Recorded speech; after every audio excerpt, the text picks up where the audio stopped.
So I'm going to be telling you two stories, two migration stories, two origin stories. The first is about my family, based on my book, of course, A Cowherd in Paradise. And the subtitle is From China to Canada. So with a title like that, it's not hard to know where my family came from.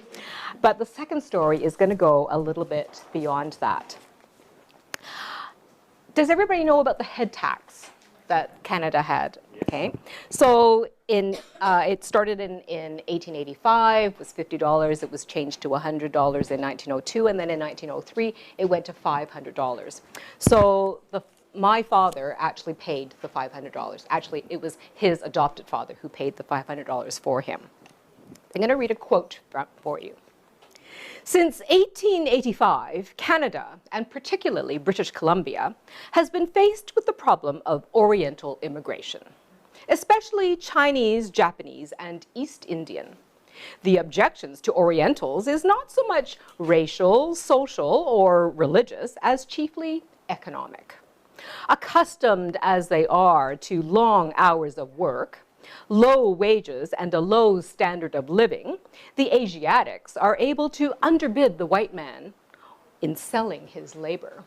So any guesses as to where I might have found this? Vancouver Sun. Ah, you might have thought. But Stuart W. Wallace, the editor of the Encyclopedia of Canada. So these laws and attitudes directly affected my nuclear family, my parents. And although my parents were married for over 50 years, they were forced to live apart, she in China, he in Canada, because he needed the work in Canada, for the first 25 years of their marriage. My father lived here essentially like a bachelor, and my mother lived in China with her mother-in-law, and later a daughter and a son. Now, the theme of this session is the things we carry. What reminds us of our origins, of where we came from? Now, much of the story in this book comes from my mother's recollections. It was very fortunate that she had a very prodigious memory. She remembered a lot of things and for a long time. And she died when she just missed her 92nd birthday. And even then, she could remember telephone numbers from, my childhood. And she loved to talk about the olden times, Gilsi. And it was really fortunate because there are very few paper trails for me to follow. No marriage certificates, no birth certificates, as far as I was told. And so today, I honor my mother's oral traditions. And I also have some show and tell pieces. Now, both sides of my family are from Guangdong province. Somebody mentioned about Guangdong province in southern China, where many of the first immigrants came to Canada and to North America. Now, on my father's side, I can trace back only as far back as his birth, because he was sold as a child to a wealthier family of some means. And now I know very little about either family. But I do know that the adopting family needed a son to replace a dead baby boy. And so my father entered into the Wong family. He was born into the Liang family. His adopting father had some success in Canada. All I can tell is from a photograph that we have of him where he's dressed in a business suit, in a Western business suit, and he looks quite prosperous, and that business suit fit him. It wasn't just taken, it wasn't taken at, he didn't borrow it at the photographer's shop. And he was able to pay the voyage from Hong Kong to Vancouver on the SS Empress of Japan. And he could pay the $500 head tax, and at that time, the $500 head tax could buy 2 really nice houses. So my father's head tax papers are a sad but important reminder of this country's sad immigration legacy. Here's a picture of my father. So I'm going to read to you about his journey. Adang sailed to Canada on the once famous Empress of Japan. When it was launched in 1891 to deliver mail between Canada and Britain, the 148-meter ship was a model of efficiency, speed, and elegance. But by the time Adang, which is the name of my father, sailed on the ship, it was far past its prime. He traveled with a distant cousin from his hamlet. Advertisements had once extolled the fabulous amenities offered by the Empress of Japan. For the 31 saloon or first-class passengers on that trip, Adang learned that the ship was still a luxurious floating palace. It had meals that apparently offered different daily assortments of foods with foreign names like olu tofu, samun, cheesy, kapi, wine. And while boarding, Adang had stolen glimpses of the staterooms equipped with beds, chairs, and individual electric fans. But Adang and his cousin had accommodations in an open berth at one end of the main deck. These sparsely furnished cargo areas were designated solely for Chinese, Japanese, and other Asiatic men. At one time, the ship could carry up to 700 such passengers, spread throughout the two lower decks, but Adang and his cousin shared the main deck compartment with only 110 others. In contrast to what he heard about the food for the first-class passengers, Adang and his companions were offered the same meal of rice mixed with meager bits of long, day in and day out. It was not very tasty, and the helpings were small. When the ship landed in Vancouver, the upper deck passengers alighted at their leisure, while the steerage passengers were counted. At last, they too disembarked, but they were herded like prisoners directly to an immigration building at the bottom of Burrard Street, known to the Chinese as the Pig Pen. On board, they had been warned about having to wait in this no man's land until their papers were verified. $500 head tax was paid, and a picture was taken for their identity document. The process could take months. No one knew the reasons for the delay, but everyone who had been through it was convinced that the Chinese interpreters were waiting to be paid graft before processing any new immigrants. Taking in his surroundings, Adang couldn't help but notice that the walls were covered in Chinese characters, some carved, some elegantly painted in ink, some written in crude, dark strokes, the color of dried blood. One quote in particular echoed his own thoughts. "I have always yearned to reach the Golden Mountain, but instead it is hell, full of hardship. I was detained in a prison. Who can foretell when I will be able to return home?" March 1919. Adang spent his 19th birthday behind bars.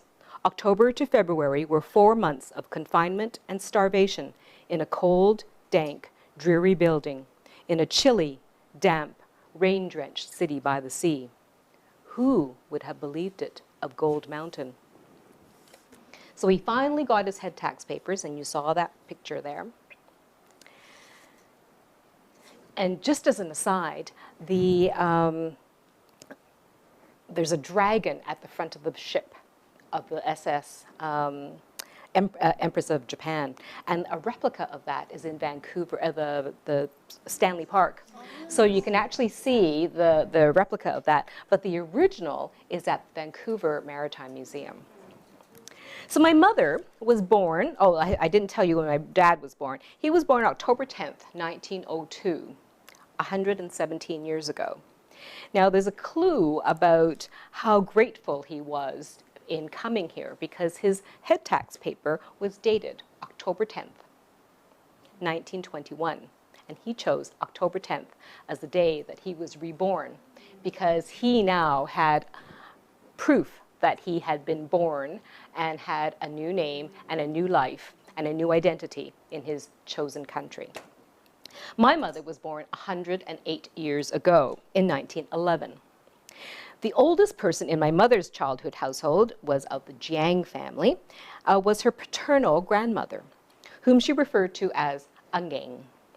She was a wise and compassionate influence on my mother, but she also had bound feet, which was unusual but not unheard of in peasant or farming families. Nging's son, my mother's dad, was named Pui Lim. He was born in 1877, 142 years ago. And that's as far back as I can go. While his family worked the land, he had been educated and worked as an architect and a builder. And he also sent his eldest son to school, and my uncle studied art in Shanghai, very unusual for those days. My maternal grandmother, named Ashi, was born in 1880, and she took care of the family's rice fields and gardens, and I'll come back to some of the facts of this in my second story. My mother, named Til Thu, was born in 1911, and she inherited the important job of being a cowherd girl from her older sister when she was 10. Thu always said she came from humble beginnings. My parents were just farm peasants, and I was a hai ngao nui, a cowherd girl. This figurine of a little girl on a water buffalo reminds me of my humble beginnings. Yes. Mm-hmm. Now, not long after my father, Adang, arrived in BC, his adopted father was diagnosed with throat cancer, and he decided to go back to China to die.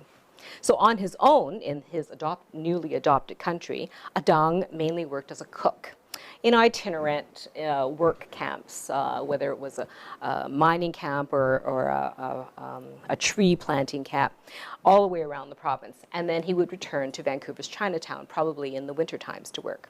It took him almost a decade to get enough money to go back to China to perform the duties of a pious son at his adopted father's gravesite, and also to marry. Now, in 1929, most Chinese weddings were still arranged between families. A moying, or a matchmaker, would provide pictures of prospective brides' families to the groom's family. And the information that she would provide would be mostly about family finances and how well they did, and about the family lineage. So that was really important. Okay? But my father considered himself a self-made man, and so he chose his own bride. "This one," said Adang decisively, holding the photograph of a girl and her family. "Yes, this is the girl I want." When his mother murmured, "Yes, this one is beautiful," he said, "She is more than beautiful. She has an inner beauty. I can see her goodness. She is the one for me." Pretty romantic, isn't it? She, on the other hand, did not see him until after they were married. This was Thu's first long journey. Until then, she had walked everywhere, but today she was being treated like an empress.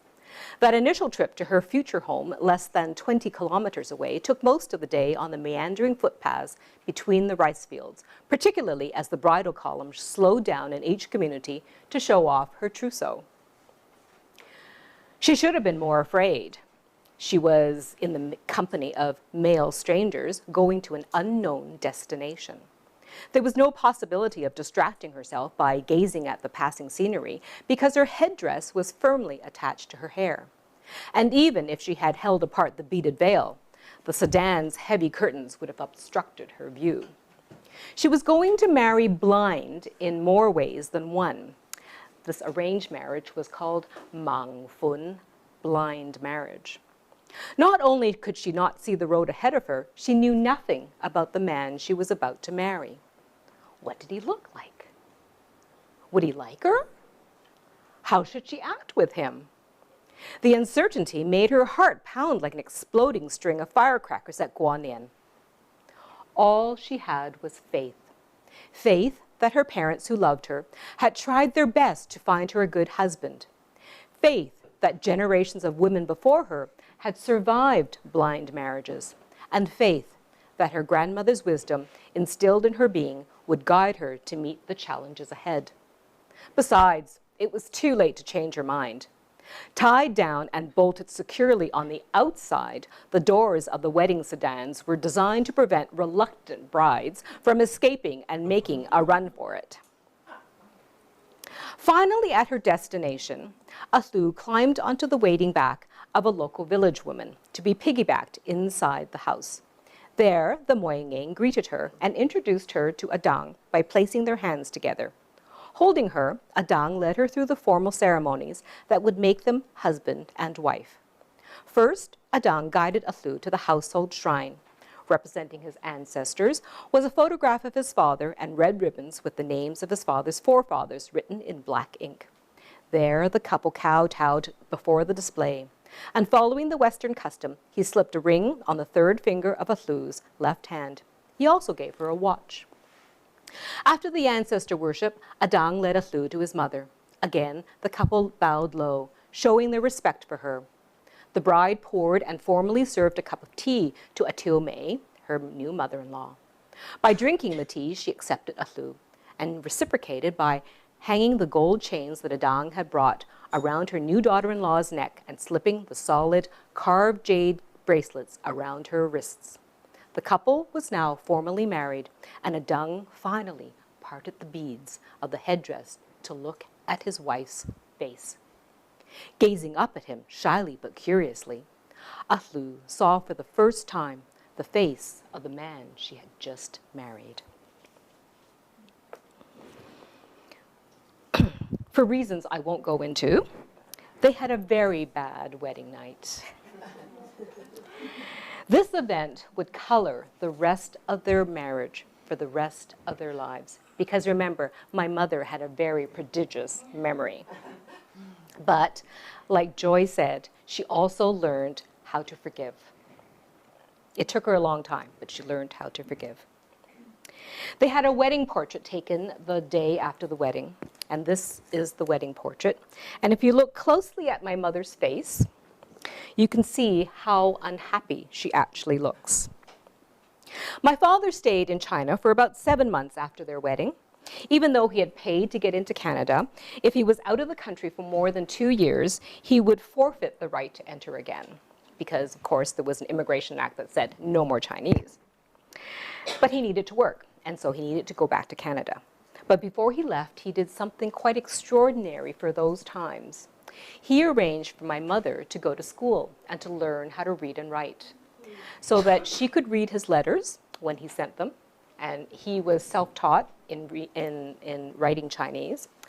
And she could learn how to tell how much money he actually sent, because that usually goes through a second letter reader.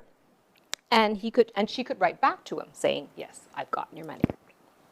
So her homemade dictionary is another of my prized possessions, which I keep in the safety deposit box at the bank. She only went to school for 2 years, but when she came to Canada, she of course had to write back home to China. And so she would read the newspaper and she would write down these words and these phrases. And she would meticulously go through this as she wrote letters to my sister. Back in Vancouver, the Depression had hit hard. Jobs were very difficult to find. But my father had a benefactor, a distant relative and friend of his adopted father's, who owned a laundry business in Montreal. And there was still jobs in Montreal for Chinese. So I only know him as a Ngay Gong, second uncle, or second grandfather. And I'm pleased to say that his granddaughter is in the audience today. Ngay Gong sent my father a train ticket and gave him a job in the laundry. And my father eventually worked in Chinatown in Montreal, in Chinatown restaurants, and he would later become a private cook for a private family. And I still have his Boston Cooking School cookbook. And he signed his name in it in beautiful script, much better script than I have. And he would eventually own his own restaurant with a consortium of friends in downtown Montreal, which lasted for 30 years. Excuse me, what was it called? Chinatown, the China Garden Cafe on Stanley Street. So my parents were then separated. So 4 years, 4 months, and 4 days later, my father returned to China. But who's counting?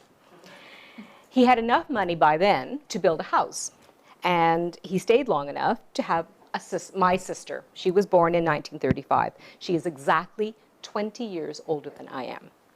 And when you look at, my sister used to use her Chinese birth dates, the lunar calendar, and I use, of course, the Western calendar. And at one point, they actually met, even though she was supposed to be born in August and I was born in October. If you look back, those days, those dates met. So we were 20 years apart. My parents were then separated for another 13 years, which meant that my sister didn't meet her father until she was 13 years old, you know, as a sentient person.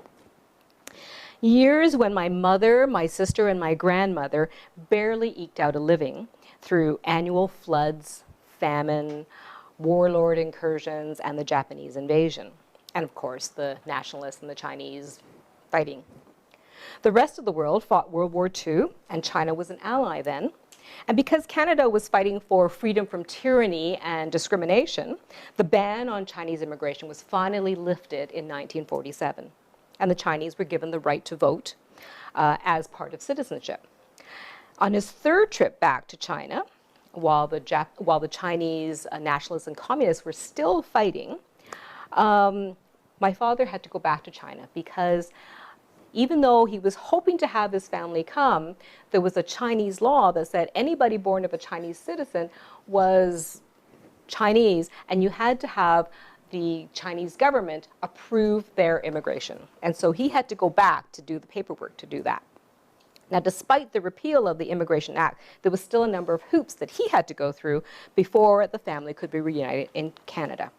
It took 2 years and an 8-month process before my family acquired his citizenship. And one of the things was that he had to go through an investigation and interviews by the RCMP.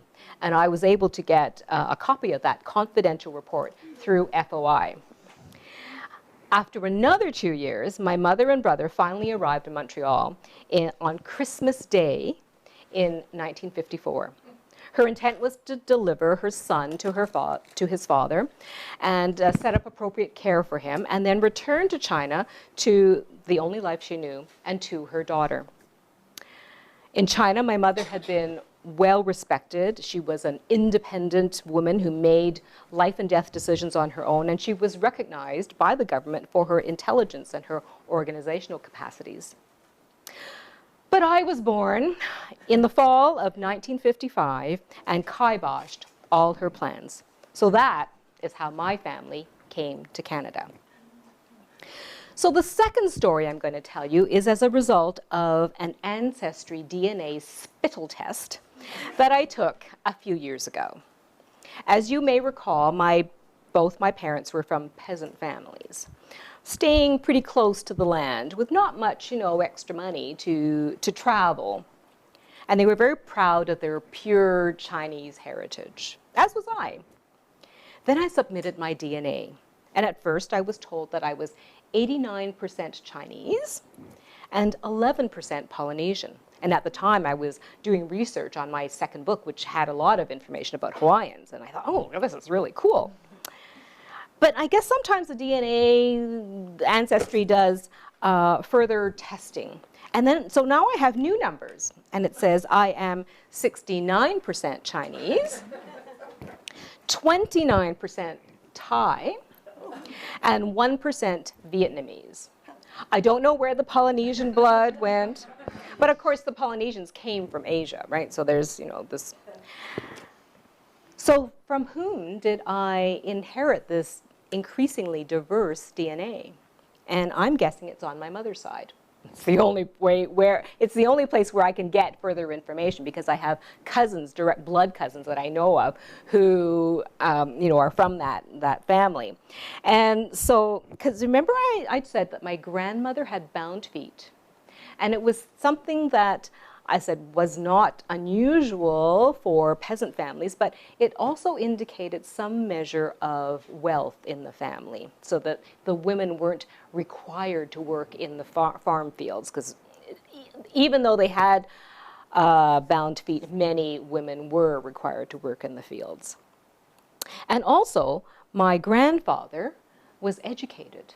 And then he also sent his son to be educated. So again, that attitude of education indicated some kind of wealth, which meant that somebody in the past must have gone somewhere away from China or somewhere and had some success and brought that money back. So when we meet strangers who know our own acquaintances, we say, "Oh, what a small world. You also know so-and-so." But it's not really the world that's shrinking, is it? It's the reality of more people traveling. Some because they're curious and they've got the means to do that. And others because, like my father, they were compelled and they had to do it because they were looking for a better life. Immigrants helped to build Canada. And in my book, City in Color, I talk about the immigrants who I chronicle the surprisingly diverse immigrants that came to Victoria during the gold rush. So we started off with Hawaiians, the American blacks, the very large Jewish contingent, and then the Chinese, and of course the Japanese came a bit later. So because of this, I really embrace my country's diversity, and I speak up for inclusion whenever I can. Because no matter where you came from, you never know who you might be related to. Thank you for your attention.